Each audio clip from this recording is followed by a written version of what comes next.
Welcome to Her Success Matters, a podcast exploring how advisors can work together to build a pathway for women to succeed in financial services.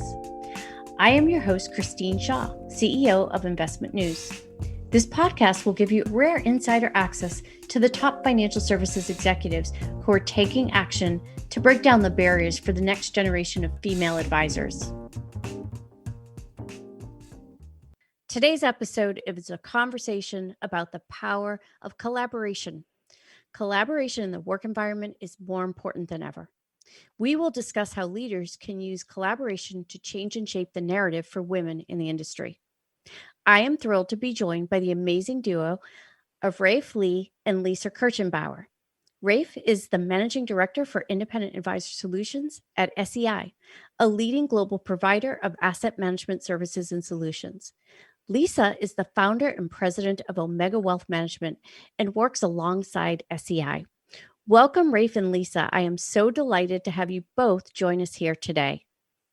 Great to be here. Thanks for having us. You're very welcome. So let's start a little bit about each of your backgrounds and tell our listeners how you got started in this industry and a little bit about your role today. Fantastic. Well, Christine, I've been in the industry 35 years. Right out of college, started out at a firm that doesn't even exist, E.F. Hutton, may remember that name, was a sales assistant, very different time for women in the industry, and have had a number of different roles, but about 20 years ago started my own firm just to have some freedom and independence to do things and work with clients the way I wanted to work with them. And so over the last 20 years, especially in the last 15 or so, have been working more closely with SEI. They've been a great partner for my firm. Thank you. Yes, E.F. Hutton is a name that is a blast from the past. What a fantastic background. And Raef, tell us a little bit about you.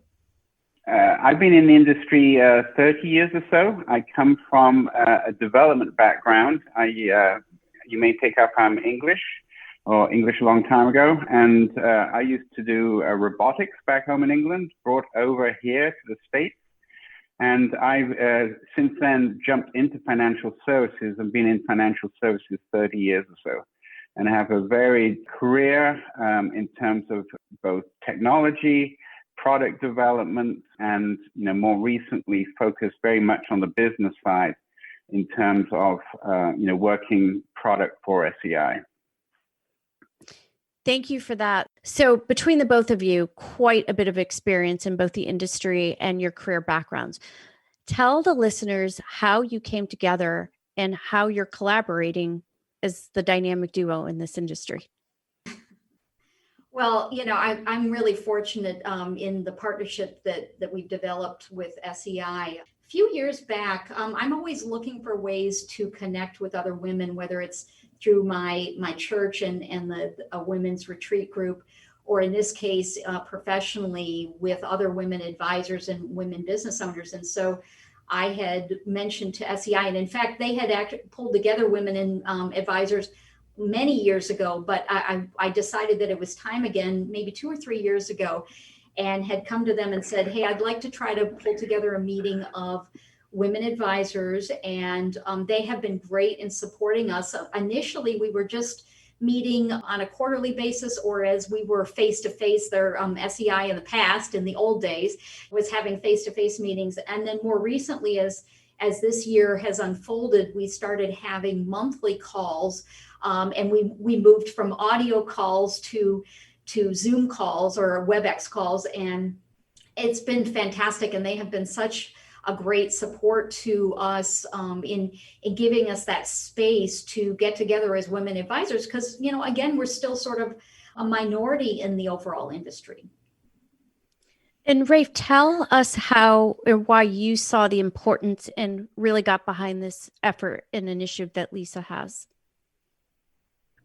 From my side, it's just been great sort of in being involved with the women's side. It's connected to SEI in so many different ways. The way I met Lisa was that we were at a big, group setup, and I went to where the noisiest group was, and Lisa was in the middle of it. And she was really sort of leading the discussion, passionately about what was going on in terms of, issues that affected the advisors who were sort of clustered around her. And so this is the sort of environment that we love, because once you get the SEI advisors together, you start to really hear what is important to them, and it makes our work a lot better from the product side, as we're able to truly start to understand from hearing them interact what it is that we should be producing.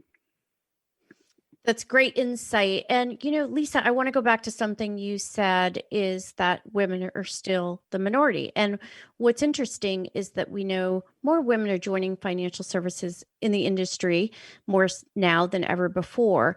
But that collaboration between you and Raef, the insight to say, this is important. I have to listen to these conversations. And more importantly, not just listen, but you want to know, you want to get involved. And that's a really powerful situation or opportunity, I would say, for both companies, because we also know that more people are wanting women as advisors for wealth management. Can you talk a little bit about this trend and what you're seeing there? It's funny, Christine, working with women, let's say clients, that whole idea has been around for a long time. I think, what's new is, how do we bring more women advisors in, as you've said, into the industry? And what SEI has been great about doing is listening to what we're saying around how to position marketing materials. And as women advisors and women business owners, what do we need? And what's neat about SEI that I love, and I think this is why we are in this collaboration and partnership, is that their solutions really work so well for women advisors. The idea of having a platform of world-class investment options that we can go to, so that we can put more of our energy on the relationships with our clients, on financial planning, is something, that's a pretty, many of the women advisors I work with are honestly not interested in just being investment advisors. They really want to take that more holistic, comprehensive approach. And so that's what's made it, I think, such a good partnership. And we are making some progress, I think, in the industry. But over the last 10 years, we've been sort of stuck. And so we've got to figure out, how do we get more women not only coming, but staying in the industry, in the profession. And I think that speaks a lot to the point you're making about the solutions and having the products available. Because as you mentioned, so Investment News, we have a Women Advisor Summit, and it's all about community and bringing more women advisors together. But you hit an important point, Lisa, which is that it's about the relationship. You want to spend your time nurturing that relationship, listening, understanding the client's overall goals, and have that holistic approach. So Raef, tell us about how your products do that and enable and empower women like Lisa to focus on the relationship aspect. Yeah, that's an interesting question. And from the product side here, we create a whole series of capabilities which allow, people to interact with each other. And so what we've done is, more recently, we've been focusing on expanding those products out so that they are interacting from advisors to end clients and allowing that sort of interaction. And one of the things that we found as we do that is that the interaction between the advisor with these communities is so important, as well as from the products that we're producing in terms of from the SEI out to their clients, to the investors. And so we're spending more and more time on those client relationships and making those as vibrant as possible. And one of the interesting things in the current environment we're in, everyone is having to work like that. So the product development we've been doing in terms of making it easy for people to work together is now is sort of everyone is having to use techniques and solutions like this. So we were just a little ahead of the game with this sort of technology shift. Well, and Christine, I'd add, from my side, what they have provided me with are sophisticated, world-class turnkey, whether it's ETF, mutual fund, managed account solutions. Now, I'm still the advisor. I'm still the one deciding what my client needs, what their risk tolerance is, what their timeline is, all of that kind of stuff. But I don't have to worry about the trading and the administration and the research and all of that. I think that's one benefit. The other one that I'm really excited about and really feeling grateful to be working with SEI is that I've been in a very proactive conversation with them about adding ESG. And we know the research, and I'm sure you can add to this. The research shows that not only millennials but also women investors are very interested in aligning their values and their money. And so what's exciting is that SEI has really made a commitment to bring out a number of different kinds of ways of bringing ESG into our clients' portfolios. And that's going to be, I think, over time, a really great partnership. I couldn't agree with you more, Lisa. As a matter of fact, Investment News, we have focused on ESG in the past. We have an ESG forum and a film festival that we launched last year. And now we have a website devoted to investment solutions for ESG in particular. But I want to jump into what you said around there, because both you and Raef were talking about COVID and this environment we're all in. And in many ways, it levels the playing field for women from the standpoint of flexibility. They now can have that balance and a little bit more freedom so they can be those advisors. But you're right in that ESG is not just for millennials. It's one of those things that COVID has allowed everyone to see, that it's not just a buzzword, but it's a shift in how we're all going to change what's important in our value system. Absolutely. I think it isn't just about the environment, although, right now we're dealing with environmental issues. There are social justice issues. There's a lot of different, directions you can go with this. So I would agree that it's sort of fast forwarding to the mainstream. And I think that's great. We're not trying to force it on anybody. We're just trying to offer the possibility. And I think we're going to find that it isn't even just millennials and women investors who are interested, that there's going to be a broader group of investors out there who are feeling like they want a little better alignment of their money and values. I agree. And Raef, can you speak about that as well from your perspective and what you're seeing at SEI? What we're seeing on the COVID side is you have this, it's really interesting. So for instance, in our product group, we are 60% female, over 60% female. And what we've really seen is product development is a really great career for a young person. From product, you can be a salesperson, you can go into development, you can go into marketing, or you can go higher up in the sort of product development side. And therefore, it's a really attractive career for women, as they have a lot of flexibility to be at different stages of their career. And with COVID, from the SEI perspective, everyone has just gone home and everyone is working from home. Everyone is looking into Zoom screens all day, every day. And what you see is you see the turmoil of the families going on here. And what's happening in this setup is that, especially right now with the young kids that's at home, we're trying to give as much flexibility as we can for the young families that are involved in this, so that they can continue and they can, do their jobs whilst dealing with these very difficult home issues at the same time. I want to pick up on that a little bit, because up until recently, or I guess it's still true, that some of the top careers for women have been teachers and nurses. And it's because of the nature of women wanting to help, wanting to be those caretakers. And what's happening now, those jobs are much more demanding on their time away from the home and family.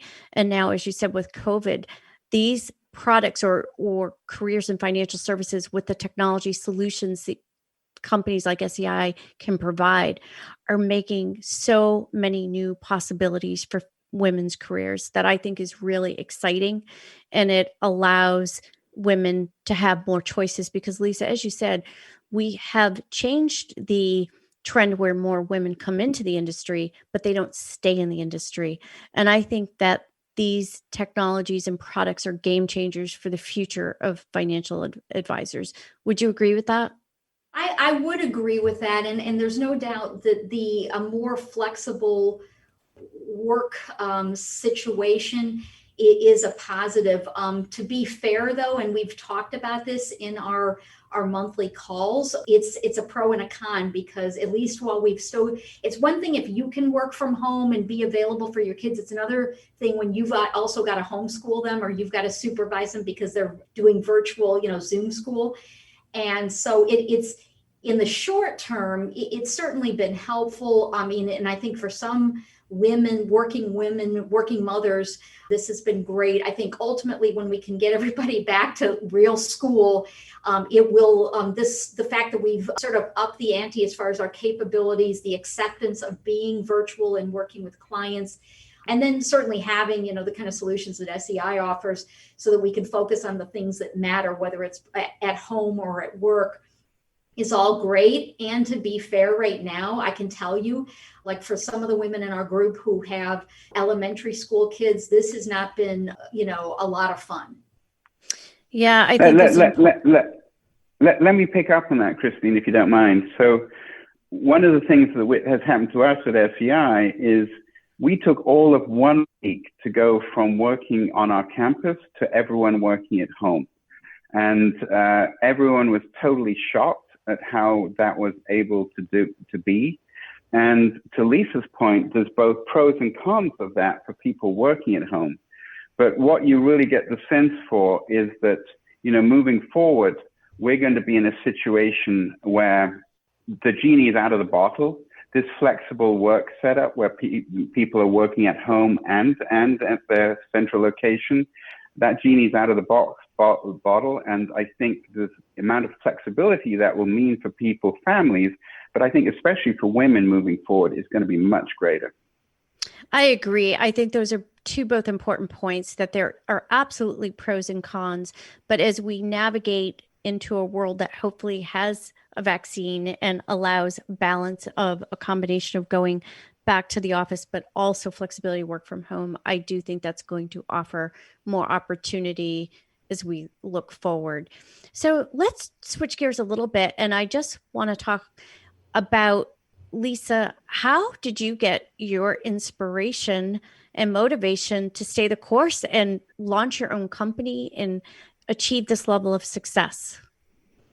Well, I think some of it was necessity. So I think a couple of different things. One was, prior to starting my own firm, I had been in various roles, maybe a little bit more corporate in a little bigger organization. And I found there was a way that I wanted to work with clients. There was a way that I wanted to run my professional life, and business ownership seemed the easiest way to take that path. And then, like a lot of women, by the time I started my firm, I had a 2.5, 3-year-old. Actually, I think it was 3 at the time. And 2 years later, I had twin babies on the way. And so, oh, wow. Having my own firm became, at the time, my husband was still working. He's a little older than I am and is since retired. But at the time, it was absolutely critical to have that flexibility. That came later. I think the first piece is that I realized there was a way I wanted to work with clients, much more relationship oriented, much more financial planning oriented. Remember, this is 25 years ago. And a career, having my own business allowed me to call the shots. I didn't have to deal with the politics that did exist, still exist a little bit, but really did exist, 25 years ago, by having my own firm. And I'm grateful for that opportunity. That doesn't mean it was easy getting it started. And, and it's been a process of becoming more intentional as a business owner and as a leader, especially over the last 5 years. I've worked really hard on that to not just, you may know the E-Myth book by Michael Gerber, where people fall into business ownership because they, they're good at what they do. And then, wow, I'll just start my own my own business doing what I'm good at, and they don't know actually how to run a business. And so to be clear, it's not always easy really running a good business. At the beginning, I did it out of necessity. Now I do it because I love it.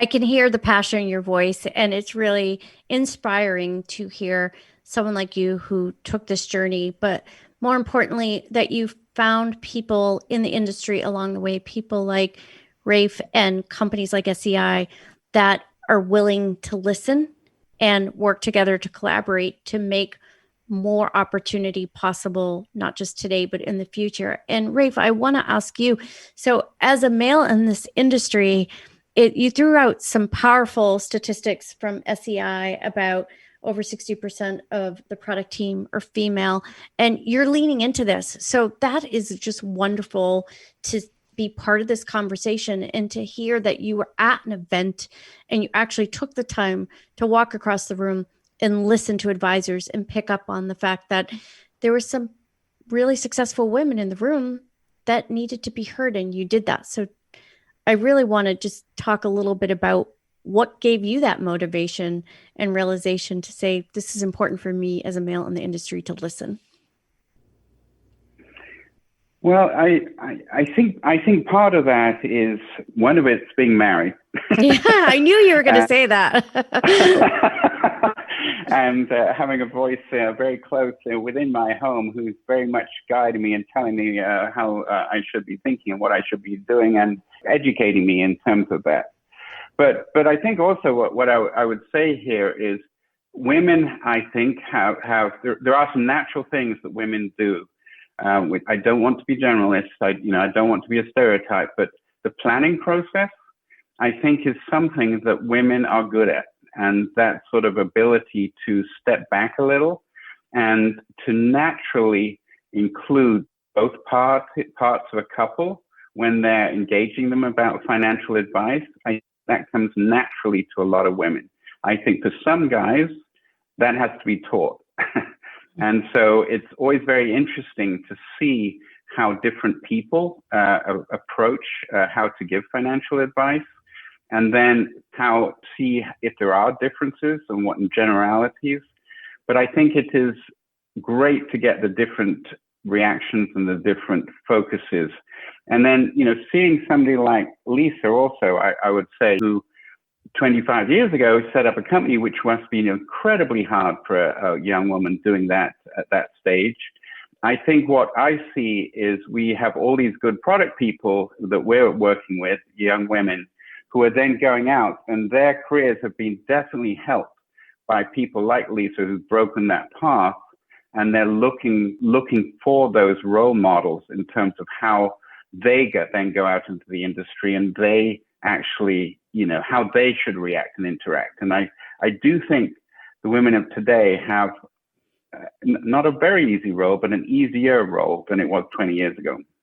Thanks to people like both of you who are sharing their experience, who are driving forward the conversation and creating products and environments that are flexible, are inclusive, are based on listening. And that's just going to make a better tomorrow for everyone. And the reason we know we're doing this is because the results are good when we do that. It's better for everyone. We offer more solutions and we attract more clients because, as you said, Raef, that having a husband and wife, having diversity in your financial services team and products, it can welcome a better conversation and help to drive a better outcome in the end. And that's what we're here to do. Well, I tell you, I mentioned my wife earlier. I chose an advisor maybe 10 years ago, and I was sure that I didn't need an advisor because I'm a guy and I knew everything. And she was the one who really came at me and said, look, we really need to be on the same page. We need to understand this. We need a mediator. We need somebody to bring our levels together. And, we went out and we went for an advisor, and we had our own screening. But it was interesting, when we chose an advisor, we got to the bottom three. Two of the people were women. And I ended up, we as a family, we have a female advisor now. Well, you can't get a better testimony than what you just shared. So thank you for sharing. And I'm sure your wife's going to be very happy with this conversation. So today, what we learned really is the power of listening, collaboration, the power of also developing products and services, and the benefits of having those relationships and community and support around women. And so with that, I want to ask you each my final question. So tell me in your own words, Lisa, we'll start with you. Why does her success matter? I believe her success matters because it's everyone's success. When we bring more women into the profession, our clients, our teams, companies like mine benefit from different perspectives and approaches and better ideas. I mean, we know there is, research out there to say that when you have a more diverse team, and obviously successfully delivering, that the company benefits, the financial results are better. So her success is our success. Well said. And Raef, from your perspective, why does her success matter? So let me give you a sort of SEI vignette to answer this one. At SEI, we have our own SEI Women's Network. The network is designed for SEI employees and involves both women and men who want to raise the profile of women. Just yesterday, there was an email that went out from the network which asked, who is your Shiro? S-Hero, Shiro. It was really interesting. They defined it at SEI. Let me just get this. The quote is, a Shiro is anyone who supports women and diversity and exhibits the strength of character to lift women to success. And SEI is asking for nominations from Shiros at any level or any position in the company. And the results are going to be posted, and the reasons why they're Shiros are going to be published.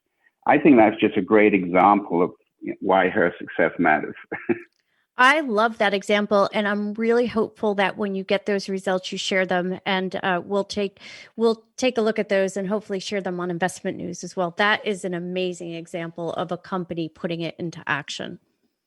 Well, I really want to thank you for today's conversation and demonstrating the power of collaboration and outlining the opportunities that we have today and in the future, and also for underscoring why her success matters.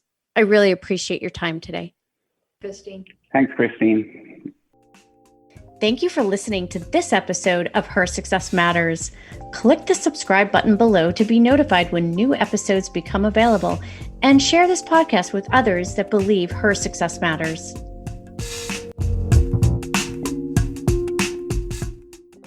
The information covered and posted represents the views and opinions of the guest and does not necessarily represent the views or opinions of Investment News. The content has been made available for informational and educational purposes only. The content is not intended to be a substitute for professional investing advice. Always seek the advice of your financial advisor or other qualified financial service providers with any questions you may have regarding your investment planning.